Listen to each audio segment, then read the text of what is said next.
Özüңүздөргө белгилүү кече 8 март болду. Адаттагыдай эле ошо жана бейөкмөт уюмдардын уюштурган акциясы өттү.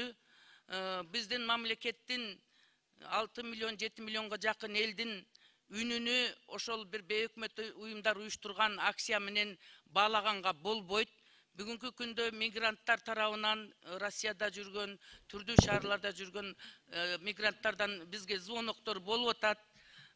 Биздин стратегиялык өнөктөшүбүз түбөлүк өмүр бою келаткан Россия мамлекети жөнүндө дагы, Украина мамлекети жөнүндө дагы биз калыс эле туруп аткандан кийин биздин мигранттардын жүрүш-туруш жашоосуна тоскоолдук кылбаса, ошондуктан Алмазбек Акунжанович ошол бейөкмөт уюмдардын жасаган аракеттерин укук коргоо органдары тарабынан бир иретке келтирип, тартипке келтирбесе болбойт. Биздин Кыргыз мамлекетинин элинин пикири деп эсептелбеш керек. Бул деген өтө опурталдуу көрүнүштү пайда кылып атат да.